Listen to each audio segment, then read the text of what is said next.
నమస్తే, welcome to NH TV and Nationalist hub. నేను రఘునందన్. మొత్తానికి అవినీతికి వ్యతిరేకంగా పోరాడిన అరవింద్ కేజ్రీవాల్ చివరికి అదే అవినీతికి చుట్టమై చట్టానికి చిక్కారు. ఈరోజు ఈడీ అరెస్ట్ చేయడం అయితే జరిగింది. నిన్న రాత్రి మొత్తానికి ఒక డ్రామాటిక్ నేపథ్యంతో నాటకీయ పరిణామాల మధ్య అటు కేజ్రీవాల్ని అరెస్ట్ చేయడం జరిగింది. సో ఆ తర్వాత పరిస్థితులు ఏ విధంగా ఉన్నాయి, మరి నైతిక బాధ్యత వహిస్తూ కేజ్రీవాల్ రాజీనామా చేయకపోవడం అనేది మరి ఎటు పరిణామాలకు దారితీస్తుంది? జైల్లో నుంచే మరి గవర్నమెంట్ నడుస్తుందా ఢిల్లీకి సంబంధించి? ఇక మరోవైపు ఈ లిక్కర్ స్కామ్కి సంబంధించి అటు సుకేష్ కూడా ఒక ఉత్తరం ఎమ్మెల్సీ కవితకు రాయడం జరిగింది. వెల్కమ్ టు తిహార్ క్లబ్ కవితక్క, కంపల్సరీ రావాలి మీరు, చట్టాలు ఒకప్పట్లాగా లేవు, ఇప్పుడు అన్నీ మారిపోయాయి, ఖచ్చితంగా మీరు రావాలి అండ్ అరవింద్ కేజ్రీవాల్ని కాపాడే ప్రయత్నం చేయొద్దు, ఆయన కూడా వచ్చేస్తున్నారు అని. సో అదే క్రమంలో ఈ పరిణామాలన్నీ కూడా చూస్తుంటే మరి నిజంగా వీళ్ళ కథ ఎటు మలుపు తిరిగి ఎక్కడికి చేరుతుంది అనే విషయమే ఇప్పుడు చర్చనీయాంశంగా మారింది. మరి ఏమిటి ఈ లిక్కర్ గేట్ స్కామ్ ఏమిటి? మరోవైపు కవిత, ఎమ్మెల్సీ కవిత అరెస్ట్, ఈడీ అరెస్ట్ చేసిన వారం రోజుల్లోపే అరవింద్ కేజ్రీవాల్ ముఖ్యమంత్రిగా, ఢిల్లీ ముఖ్యమంత్రిగా ఉండి అరెస్ట్ అయిన నేపథ్యంలో మరి పరిణామాలు ఏ విధంగా ఉంటాయి, మరి వీళ్ళ కథ ఎటు మలుపు తిరుగుతుంది, ఎటు దారి తీస్తుంది, ఇవన్నీ కూడా మనం కూలంకషంగా చర్చిద్దాం. మనతో పాటు ప్యానెల్లో ఉన్నారు ఎస్ రవికుమార్ గారు, Mahbub Nagar Lok Sabha BJP OBC in-charge. Ravikumar గారు నమస్తే అండి, welcome to nationalist hub. And రాజకీయ విశ్లేషకులు కిషోర్ తుపాటి గారు, వారు కూడా అందుబాటులో ఉన్నారు. కిషోర్ తుపాటి గారు నమస్తే అండి, welcome to nationalist hub. So Ravikumar గారు, ముందుగా మీ దగ్గర నుంచి నేను స్టార్ట్ చేస్తాను. నీతులు చెప్పబోయి గోతుల్లో పడ్డట్టు అన్నట్టు ఒక కథ ఉంటది అనమాట. అంటే తను 2008-9 ఆ టైంలో అసలు ఎవరికి తెలియదు. సడన్ గా అన్నా హజారే ఉద్యమము, అవినీతి వ్యతిరేక ఉద్యమం స్టార్ట్ చేసినప్పుడు ఢిల్లీలో సడన్ గా అపీర్ అయ్యాడు. సడన్ గా అపీర్ అయిపోయి తను అసలు ప్రజల్లోకి వచ్చిందే అవినీతికి వ్యతిరేకంగా ఉద్యమాలు చేస్తూ ప్రజల్లోకి వచ్చాడు. అది కూడా అన్నా హజారే చాటున, అన్నా హజారే నీడన, అన్నా హజారేకి ముఖ్య శిష్యుడిగా ఆ ఉద్యమంలో కీలక పాత్ర వహించి ఆ ఉద్యమంలో ఎన్నో ఆరోపణలు చేశాడు. ఎవరెవరిపైన ఆరోపణలు చేశాడు? కాంగ్రెస్ పైన ఆరోపణలు చేశాడు, ఎస్పీ పైన, ఈ బిఎస్పీ పైన, ఆల్మోస్ట్ దేశంలో ఉన్న ప్రతి ఒక్క పార్టీ పైన. అంటే ఆ పార్టీ అన్ని కూడా ఇప్పుడు అలయన్స్ ఉన్న పార్టీ అన్నిటి పైన, ఇప్పుడైతే ఇండియా అలయన్స్ లో ఉన్న ప్రతి ఒక్క పార్టీ పైన తను అవినీతి ఆరోపణలు చేసి, అప్పట్లో వాళ్ళు అవినీతి చేశారు, ఇంక్లూడింగ్ ఢిల్లీ సీఎం షీలా దీక్షిత్ తో సహా. ఆ కామన్వెల్త్ కేసు కావచ్చు, మిగతా కేసులు, అన్ని కేసుల్లో అవినీతి చేశారని ఇంత అవినీతి ఉద్యమం చేసి తను హైలైట్ అయ్యి అప్పట్లో ఒక ప్రకటన కూడా చేశాడు. నేను నా జీవితంలో ఎట్టి పరిస్థితుల్లో రాజకీయాల్లోకి వచ్చే ప్రసక్తే లేదు, రాజకీయాల్లోకి రాను, నాకు ఎటువంటి రాజకీయ పదవులు నేను పొందనని చెప్పేసి వాళ్ళ కుటుంబ సభ్యులపైన, వాళ్ళ పిల్లలపైన ప్రమాణం చేసినటువంటి వ్యక్తి ఇప్పుడు ఒక 10 సంవత్సరాలు తిరగగానే తనే అవినీతి దేశంలోనే అవినీతి కింగ్ అయిపోయాడు. ఇప్పుడు దేశం మొత్తం మీద తనే అతిపెద్ద అవినీతి కింగ్ అయిపోయాడు. అండ్ దేశ రాజకీయ చరిత్రలో మొట్టమొదటి ముఖ్యమంత్రి, పదవిలో ఉండగానే అరెస్ట్ అయినటువంటి ముఖ్యమంత్రి. ఇంత రికార్డు ఉంది ఆయనది.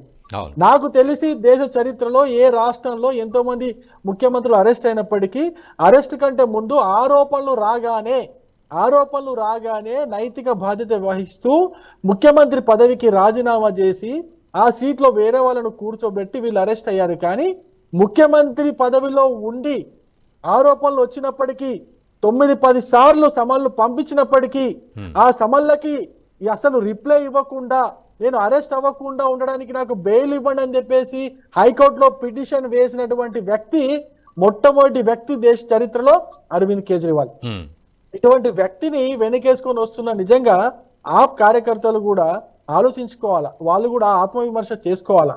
ఎంతో మంది యువకులు ఈ ఆమ్ ఆద్మీ పార్టీ ఎప్పుడైతే అవినీతి నిర్మూలన కార్యక్రమం చేపట్టిందో, ఆందోళన చేపట్టిందో ఢిల్లీలో, ఎంతో మంది యువకులు వీళ్ళని నమ్మి ఈ యొక్క అవినీతి వ్యతిరేకత ఉద్యమంలో పాల్గొని ఏం చెప్పారు?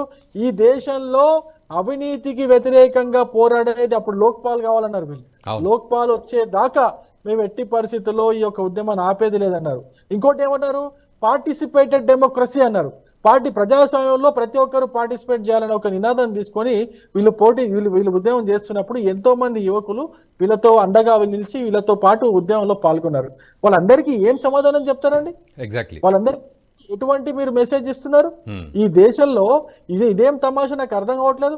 అవినీతి 10 సంవత్సరాల క్రితం అవినీతి వ్యతిరేకంగా పోరాడేటువంటి వ్యక్తి 10 సంవత్సరాలు గడిచిన తర్వాత అక్రమంగా ప్రభుత్వ పాలసీని ఉపయోగించుకొని కొన్ని వందల కోట్ల డబ్బులు తన పార్టీకి అక్రమంగా తన పార్టీలో వేసుకొని తను అక్రమాలకు పాల్పడి ఇప్పుడు కోట్లను ప్రశ్నించే స్థాయికి ఎదిగాడు. కోట్లనే ప్రశ్నిస్తున్నాడు. నేను ఇంకో విషయం కూడా చెప్తా. ఒక ట్వీట్ ఉంది, మీకు పంపించాను రఘు గారు. అరవింద్ కేజ్రీవాల్ గారు నవంబర్ 2011-12 అనుకుంటా అప్పుడు చేసినటువంటి ట్వీట్ మీకు పంపించాను నేను వాట్సాప్ లో. తను ఏం చేశాడంటే, ఈ దేశంలో ఈడీలు సిబిఐలు అసలు పనిచేస్తున్నాయా? ఈ దేశంలో అవినీతి రాజకీయ నాయకులని ఈడీలు సిబిఐలు అసలు అరెస్ట్ చేస్తాయా? ఈ అవినీతి రాజకీయ నాయకులు జైలుకు వెళ్తారా? అసలు ఇది జరిగే పనేనా అన్నట్టుగా తను ఒక ట్వీట్ చేస్తాడు. అసలు ఈ దేశంలో ఇన్వెస్టిగేషన్ ఏజెన్సీస్ ఉన్నాయా అన్నట్టుగా ఒక ట్వీట్ చేశాడు. అటువంటి వ్యక్తి అదే ఈడీలని అదే సిబిఐని ఇప్పుడు ప్రశ్నిస్తూ వాళ్ళు పంపించినటువంటి సమలను ధిక్కరిస్తూ వాళ్ళకు విచారణకు సహకరించకుండా అదే సంస్థని ప్రశ్నిస్తున్నటువంటి వ్యక్తి ఏమంటారు ఈ వ్యక్తిని అంటే నాకు అర్థం కావట్లేదు. అసలు ఏం పేరు పెట్టాలో కూడా తెలియట్లేదు. దేశ ప్రజలందరూ కూడా నిజంగా ఇటువంటి వ్యక్తులు ఉంటారని చెప్పేసి ఆశ్చర్యపోతున్నారు. నేను ఒకటే విషయం చెప్పదలుచుకున్నా, ఎప్పుడైతే వీళ్ళు ఆమ్ ఆద్మీ పార్టీ కార్యకర్తలు మొట్టమొదట రవికుమార్ గారు, సారీ ఫర్ ద అబ్జెక్షన్, మీరు పంపించింది చూస్తున్నాను. As a patriot Indian, my head hangs in shame when our corrupt leaders do not appear before ED and CBI even after multiple summons by the investigation agencies when they should have resigned from their posts immediately as soon as the allegations were made. అసలు exactly అదే మళ్ళీ boomerang అయింది. అందుకే మోడీ ప్రభుత్వం వచ్చిన తర్వాత ED CBI ఇటువంటి investigation ఏజెన్సీని అన్నిటినీ కూడా ఫుల్ పవర్స్ ఇచ్చి వాటిని వాళ్ళ పనులు వాళ్ళు స్వతహాగా చేసుకునేంత వాళ్ళకు ఫ్రీడమ్ ఇచ్చేసి ప్రతి ఒక్క అవినీతి కేసును చూడండి. ఈడీ మొట్టమొదటిసారిగా దేశ చరిత్రలో మొట్టమొదటిసారిగా 5,500 కేసులు బుక్ చేసి ఆ కేసులు అన్నిటినీ కూడా విచారిస్తుంది. 1,45,000 కోట్ల రూపాయల ఆస్తుల్ని, అక్రమ ఆస్తుల్ని అటాచ్ చేసింది. 1,00,000 కోట్ల రూపాయల వరకు డబ్బుని సీజ్ చేసింది, క్యాష్ ని సీజ్ చేసింది ఈడీ. అంత సక్రమంగా పనిచేస్తున్నటువంటి ఈడీని ఇప్పుడు ఇదే అవినీతి వ్యతిరేక ఉద్యమకారి ప్రశ్నిస్తున్నాడు. ఆయన వెనుక ఉన్న వాళ్ళు ప్రశ్నిస్తున్నారు. ఏం చేద్దాం? ప్రజలు అసలు నిజంగా అండి, ఢిల్లీ ప్రజలు కావచ్చు, ఈ దేశంలో మొత్తం ఈ దేశ ప్రజానీకం అందరూ కూడా ఆలోచించాల్సిన విషయం. ఇప్పుడు ఆయన కోరుకున్నది దేశంలో జరుగుతుంది. అరవింద్ కేజ్రీవాల్ ఏ విధంగా అయితే కోరుకున్నాడో ఆ విధంగా ఈ దేశంలో అవినీతి పైన పోరాడుతున్న, అవినీతిని అరిగడుతున్న పార్టీ బీజేపీ పార్టీ, ప్రధానమంత్రి నరేంద్ర మోడీ గారు. ఆయన అనుకున్నట్టుగా జరుగుతుంది కదా. ఆయన అనుకున్నట్టుగా ఆయన ఉద్యమ సమయంలో ఏదైతే అనుకున్నాడో, ఏదైతే కలలు కన్నాడో, ఏదైతే పెద్ద పెద్ద మాటలు చెప్పిండో ఆ పనులన్నీ కూడా మోడీ హయాంలో గత 10 సంవత్సరాలుగా జరుగుతున్నాయి. జరుగుతున్నప్పుడు మీరు ఇటువంటి ఇన్వెస్టిగేషన్ ఏజెన్సీస్ కి సహకరించాలి, ప్రభుత్వానికి సహకరించాలి, మోడీ గారికి సహకరించాలి. మీరు అలా చేయకుండా ఉల్టా చోర్ కోత్వాల్కు డాటా అన్నట్టుగా మీరు మమ్మల్ని నిందిస్తే ఎట్లా? నేను ఇదే అడుగుతున్నాను. ఇదే ఆమ్ ఆద్మీ పార్టీలో మిగతా నాయకులు లేరా? ఇదే కేజ్రీవాల్ తో, అన్నా హజారేతో కలిసి పనిచేసిన నాయకులు లేరా? వాళ్ళు చేయకూడదా? అరవింద్ కేజ్రీవాలే ముఖ్యమంత్రిగా ఉండాలా? అరవింద్ కేజ్రీవాలే జాతీయ కన్వీనర్ గా ఉండాలా ఆమ్ ఆద్మీ పార్టీకి? మిగతా వాళ్ళు ఎవరు లేరా? మిగతా వాళ్ళు ఎవరు ఉద్యమం చేయలేదా?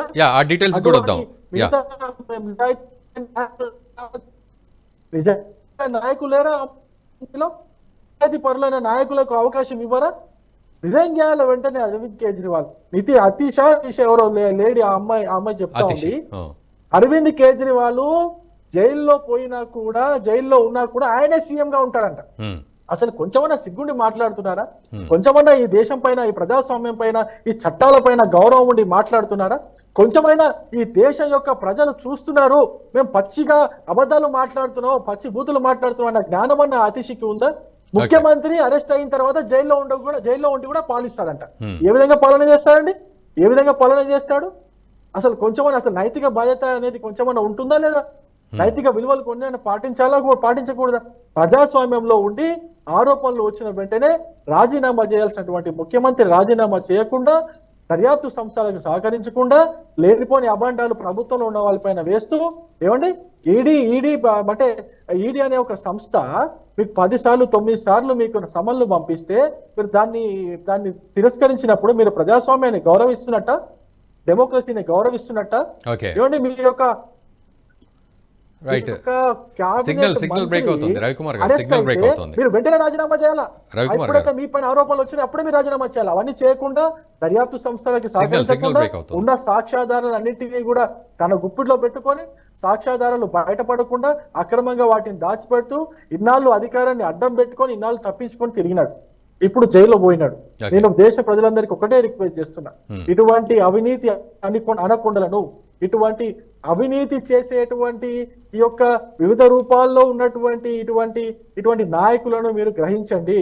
మళ్ళీ ఇటువంటి నాయకులను వెనకేసుకొని రావడం వల్ల దేశం పైన, ఈ దేశ ప్రజల పైన నమ్మకం పోతుంది, విశ్వాసం తగ్గుతుంది. ఈ యొక్క దేశం అవినీతికి దూరంగా ఉండాలి. అవినీతికి ఎట్టి పరిస్థితుల్లో కూడా సహకరించకూడదు. ఈ దేశ ప్రజలు దానికి తగ్గట్టుగా పనిచేయాలి, దానికి తగ్గట్టుగా అటువంటి పార్టీకి సహకరించాలి. కానీ అవినీతిలో ఉన్నటువంటి నాయకులను ఎట్టి పరిస్థితుల్లో సహకరించకూడదని నేను దేశ ప్రజలందరూ కూడా కోరుకుంటున్నాను. చెప్తా, అన్నా హజారే గారు ఎక్కడున్నారండి? అన్నా హజారే గారు ఎక్కడున్నారు? ఇప్పుడు అన్నా హజారే గారు ఈ విషయం తెలిస్తే ఎంత బాధపడతారు? అసలు అన్నా హజారే గారు ఎప్పుడో ప్రకటించారు, అరవింద్ కేజ్రీవాల్ కి నాకు ఎటువంటి సంబంధం లేదని చెప్పేసి ఆయన ఎప్పుడో ప్రకటించేశారు. అయినప్పటికీ కూడా కొంతమంది ఆప్ కార్యకర్తలు, ఆప్ నేతలు మళ్ళీ సిగ్గు లేకుండా అరవింద్ కేజ్రీవాల్ నే ఫాలో అవుతున్నారు. అవినీతి చేశాడని తెలుసు, ఇంత ఓపెన్ గా బట్టబయలైంది, అయినప్పటికీ కూడా ఇంకా ఆయన ఫాలో చేస్తూ ఆయన వెంట తిరుగుతూ ఆయన అరెస్టును అడ్డుకునే ప్రయత్నం చేస్తున్నారు. ఆమ్ ఆద్మీ పార్టీ కార్యకర్తలకు, కాంగ్రెస్ పార్టీ కార్యకర్తలకు ఎటువంటి తేడా లేదని చెప్పేసి ఇప్పుడు చాలా క్లారిటీగా అర్థమవుతుంది. కాంగ్రెస్ పార్టీ కార్యకర్తలు ఏ విధంగా అయితే బానిస మనస్తత్వంతో ఉంటారో అటువంటి బానిస మనస్తత్వము ఆమ్ ఆద్మీ పార్టీ మిగతా కార్యకర్తలకు, నాయకులకు కూడా వచ్చిందేమో అనే డౌట్ వస్తుంది. నేను ఆమ్ ఆద్మీ పార్టీ కార్యకర్తలకు, నాయకులకు విజ్ఞప్తి చేయదలుచుకున్నా, మీరు బానిసత్వం నుంచి బయటికి రండి. అటువంటి కాంగ్రెస్ లో ఉంటాయి ఇటువంటి లక్షణాలన్నీ, కాంగ్రెస్ కార్యకర్తల్లో ఉంటాయి ఇటువంటి లక్షణాలన్నీ. ఒక కుటుంబానికి బానిస ఉంటారు. మీరు కాంగ్రెస్ ని ఫాలో అవుతున్నారా? కాంగ్రెస్ లాంటి నాయకత్వాన్ని మీరు మీ పార్టీలో మీరు పోషిస్తున్నారా? అటువంటి నాయకత్వానికే కదా మీరు వ్యతిరేకంగా పోరాడింది. మీరు ఖచ్చితంగా ఇటువంటి నాయకత్వాన్ని, ఇటువంటి నాయకుడిని వ్యతిరేకించండి. అటువంటి నాయకుడిని మీ పార్టీ నుంచి బహిష్కరించండి. మీలోనే ఇంకా మంచి నాయకులు, నీతివంతులైన నాయకులు చాలా మంది ఉండే ఉంటారు. నాకు ఆమ్ ఆద్మీ పార్టీ అంటే ఇప్పటి కూడా కొంచెం రెస్పెక్ట్ ఉంది. ఎందుకు రెస్పెక్ట్ ఉందంటే, ఒక నాయకుడిని సీఎం కేజ్రీవాల్ ని చూసి రెస్పెక్ట్ కాదు, వాళ్ళు పోరాడినటువంటి వాళ్ళ తత్వం చూసి, పోరాటం కోసం ఎంచుకున్నటువంటి దారిని చూసి వాళ్ళంటే ఇంకా నాకు రెస్పెక్ట్ ఉంది. అందుకే నేను ఆమ్ ఆద్మీ పార్టీ కార్యకర్తలకు, మిగతా నాయకులకు నేను రిక్వెస్ట్ చేస్తున్నా, మీరు ఎంచుకున్నటువంటి, మీరు పోరాటం చేసినటువంటి ఆ పందాన్ని మళ్ళీ గుర్తు తెచ్చుకోండి. 2008, 9, 10, 11 మీరు మళ్ళీ గుర్తు తెచ్చుకోండి. 12, 13 మీరు ఎటువంటి పోరాటం చేశారు దాన్ని మళ్ళీ గుర్తు తెచ్చుకోండి. అటువంటి పందాన్ని మీరు మళ్ళీ ఎంచుకుంటే భారతదేశ ప్రజలు మిమ్మల్ని చూసి గర్విస్తారు, మిమ్మల్ని మెచ్చుకుంటారు. మీలో నుంచి ఒక నాయకుడిని ఎన్నుకోండి, ఒక మంచి నాయకుడిని ఎన్నుకోండి. ఆ నాయకుని దారిలో మీరు ప్రయాణించండి. అంతేగాని ఇటువంటి అవినీతి పరుడైన నాయకుడిని మాత్రం వెనకేసుకొని రాకుండా అని చెప్పేసి నేను ఆమ్ ఆద్మీ పార్టీ కార్యకర్తలు కూడా విజ్ఞప్తి చేస్తున్నాను. ఈ వీడియో మీకు నచ్చినట్టయితే లైక్ చేయండి, 10 మందికి షేర్ చేయండి. అలాగే కామెంట్ల రూపంలో మీ అభిప్రాయాలను మాతో పంచుకోండి. Nationalist hub group of channels ను సబ్స్క్రైబ్ చేసుకుని తెలుగునాట జాతీయవాద జర్నలిజాన్ని ప్రోత్సహించండి. ఈ వీడియో కింద ఉన్న బెల్ ఐకాన్ పై క్లిక్ చేయడం మర్చిపోవద్దు.